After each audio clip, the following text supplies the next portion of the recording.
પહેલાં છે ને લોકોમાં મને જવામાં એમ થતું હતું કે સારો નથી દેખાતો હોય. હા, અત્યારે એકદમ રેડી છે, કશે જવું તો એમ સન ફીલ નહીં થાય. બરાબર, એટલે તમે એકદમ સારું કોન્ફિડન્ટ ફીલ કરો કે હવે એવું નથી લાગતું કે મારી તાલ છે તો હું 5 જણને મળીશ તો કોઈ એવું કહેશે કે આ તાલ છે, ભાઈ તારા વાળ કેમ વયા ગયા. જે એક લોકો પૂછ્યા કરે ને ઓબ્વિયસલી તમને બી બધા પૂછ્યા જ કરતા હશે કે જ્યારે તમારા વાળ નહીં હોય ને યંગ એજમાં વાળ જતા રહે, બધાને એવું ફીલ થાય કે ભાઈ યાર કેમ આટલી જલ્દી વાળ વયા ગયા, ઉંમર તો તારી હજી નાની છે ને તો પણ જલ્દી જતા રહે છે વાળ. તો આની પાછળના કારણો તો બહુ બધા હોય છે અને લગભગ આ બધી વસ્તુ માટે ઘણું ધ્યાન રાખવું જરૂરી હોય છે.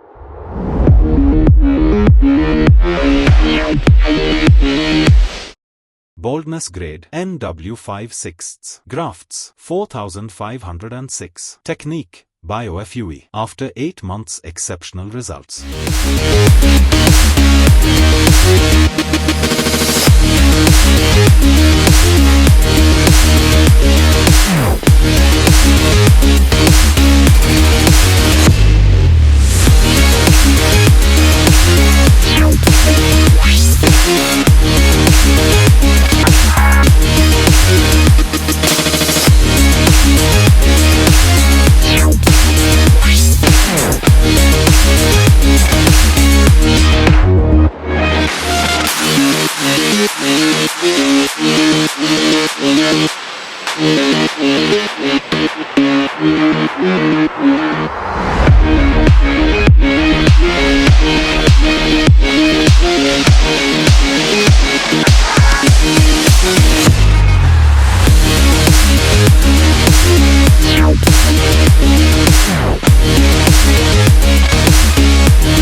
હાય, આઈ એમ ડૉક્ટર પંકજ કુટ, હેર ફેર ગ્રો ક્લિનિક સુરત બ્રાન્ચ છે, ગુજરાત છે. હું બતાવવાનો છું કે આજ અમારી સાથે દિનેશભાઈ પાલીવાલ કરીને છે, જેમનું ટ્રાન્સપ્લાન્ટ અમે એપ્રોક્સિમેટલી 8 મહિના જેવું થયું. બરાબર દિનેશભાઈ? 8 મહિના પહેલાં અમે ટ્રાન્સપ્લાન્ટ પ્લાન કરેલું અને ટ્રાન્સપ્લાન્ટ કરેલું. 8 મહિના પહેલાં જ્યારે એમનું ટ્રાન્સપ્લાન્ટ પ્લાન કરેલું ત્યારે એમનું ગ્રેડ 5-6 લેવલ બાલ્ડનેસ હતું. અહીંયાથી લઈને આટલું પૂરું બાલ્ડ હતું એમનું. અને એ ટાઈમે જ્યારે દિનેશભાઈ મારી પાસે આવ્યા ત્યારે દિનેશભાઈની કન્ડિશન જે કમ્પ્લીટલી બાલ્ડનેસ હતી, નો પ્રોગ્રેસિવ હેરફોલ, મતલબ કમ્પ્લીટલી લોસ્ટ હતા. એ પોર્શન્સમાં કોઈ જગ્યાએ હેર નહીં હતા. બરાબર દિનેશભાઈ? કે આ પોર્શન તમારું આખું ખાલી હતું, સામેનો પોર્શન્સ, અને અહીંયા પણ ઓલમોસ્ટ ખાલી હતું.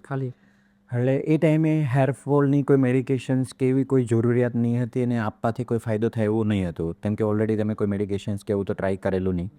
તો એ ટાઈમે જે બેસ્ટ સોલ્યુશન્સ હતું જે હેર ટ્રાન્સપ્લાન્ટ હતું અને મેં એમને હેર ટ્રાન્સપ્લાન્ટ સજેસ્ટ કરેલું. બાયોએફયુ ટેકનિકથી એમનું હેર ટ્રાન્સપ્લાન્ટ કરેલું છે અને એપ્રોક્સિમેટલી 4506 ગ્રાફ્ટ અમે એ ટાઈમે ઇમ્પ્લાન્ટ કરેલા છે એમના. અને આજે 8 મંથ થયા છે. 8 મંથનું આ તમે રિઝલ્ટ જોઈ શકો છો. ફ્રન્ટ આખું કમ્પ્લીટલી કવર થઈ ગયેલું છે.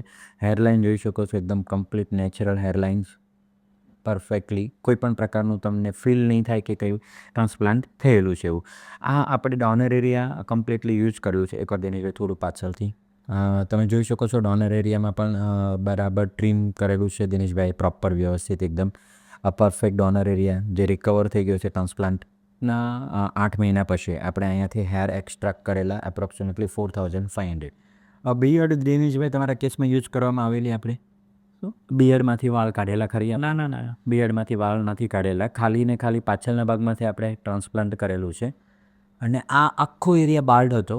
તમે સાઈડના ફોટોગ્રાફમાં જોઈ શકો છો કે એમનો આ ટોપ એરિયાસ કમ્પ્લીટલી બાલ્ડ હતો, જ્યાં કોઈ હેર નહીં હતા.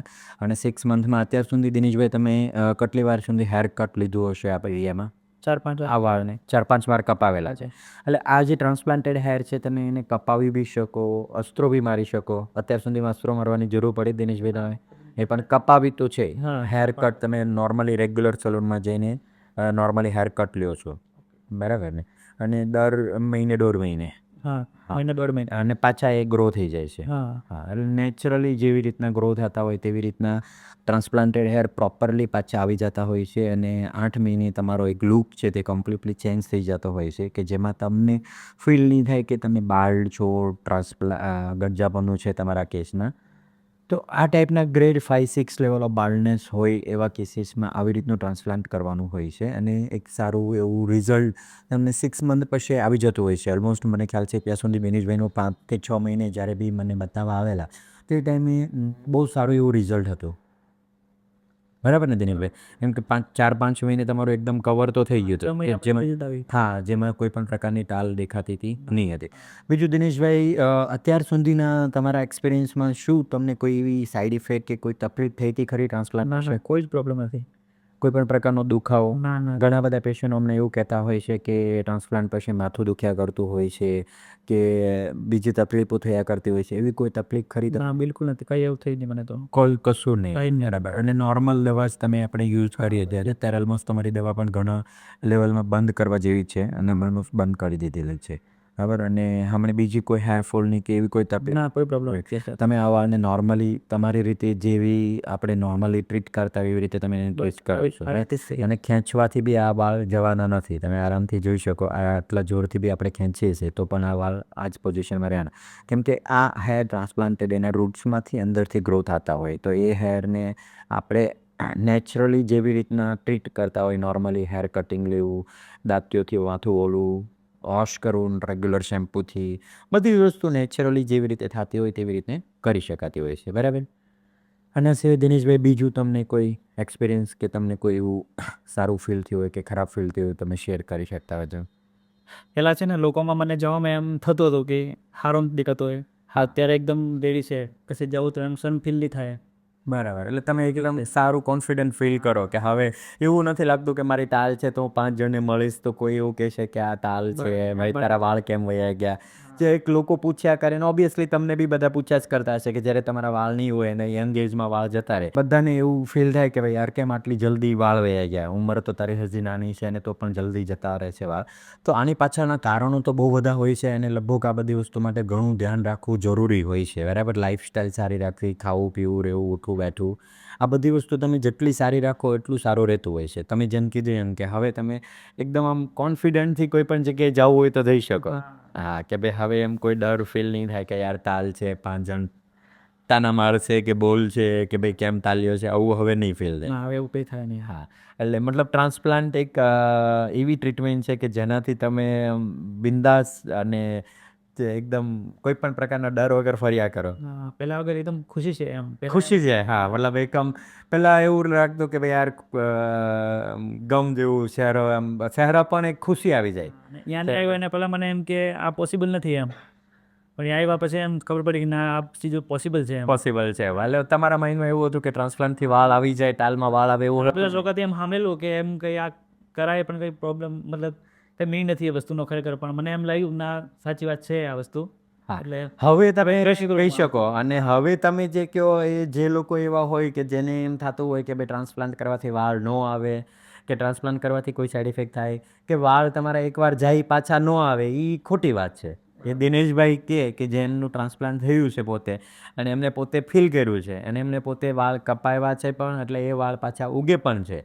એટલે આ તમારા નેચરલી જેવા વાળ હોય એવી જ રીતના થાય છે, બરાબર ને? જે માન્યતા લોકોમાં છે કે વાળ ન ઉગે અને આ બધી ખોટી માન્યતા. ખોટી માન્યતા છે. ટ્રાન્સપ્લાન્ટ તાલ પડી હોય તો બિલકુલ ટ્રાન્સપ્લાન્ટ કરાવવું જોઈએ. કરવું જ જોઈએ. એના સિવાય બીજું કોઈ બેસ્ટ સોલ્યુશન નથી. કોઈ ટ્રાય ન કરવી જોઈએ દવા કે એમાં કંઈ પણ. ટ્રાન્સપ્લાન્ટથી જ તમારા વાળ પાછા આવી શકે અને બહુ સારી રીતે આવી શકે. અને તમારો જે લુક બહુ ખરાબ થઈ ગયો છે તાલ પડવાથી, એ ટ્રાન્સપ્લાન્ટ પછી બહુ સારો આવે અને એ જે વ્યક્તિની ઉપર વીતી હોય એ વ્યક્તિ બહુ સારી રીતે કહી શકે.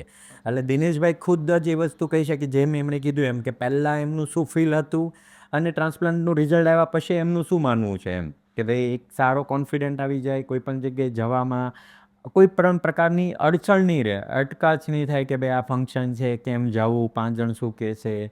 એકદમ ખુશીથી જઈ શકીએ અને આપણો એકદમ ચહેરા પર ઓટોમેટિક લાઇટ આવી જાય અને કોન્ફિડન્ટ આવી જાય કે ભાઈ હવે આપણામાં કોઈ કમી નથી. પહેલાં જ એવું ફીલ થાય કે ભાઈ હા એક વાળ નથી એવું એક ફીલ થતું હોય, પણ હવે એવું નહીં ફીલ થતું હોય, બરાબર ને? તો ટ્રાન્સપ્લાન્ટ આજના ટાઈમમાં ટાલ પડેલી હોય, તાલિયાપણું આવેલું હોય, ગંજાપણું થયેલું હોય, બાલનેસ હોય, તો એનું સારામાં સારું સોલ્યુશન, અને હું એટલું કહી શકું કે અમે અત્યાર સુધીમાં જેટલા બી પેશન્ટોને ટ્રીટ કર્યા છે એના એક્સપિરિયન્સના બેઝમાં, કે ટ્રાન્સપ્લાન્ટ કોઈ સાઈડ ઇફેક્ટ આપતું નથી. એનાથી કોઈ પણ પ્રકારની સાઈડ ઇફેક્ટ પરમેનન્ટલી કે ટેમ્પરરી નથી. એટલે તમે બિંદાસ ડર્યા વગર ટ્રાન્સપ્લાન્ટ કરાવી શકો, અને ટ્રાન્સપ્લાન્ટ એ તમારી તાલનું, બાલ્ડનેસનું પરમેનન્ટ સોલ્યુશન છે, જે તમારી સામે જીવતું જાગતું ઉદાહરણ છે. બરાબર?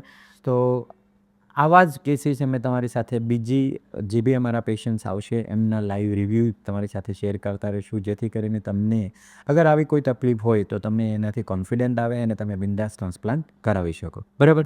Yes.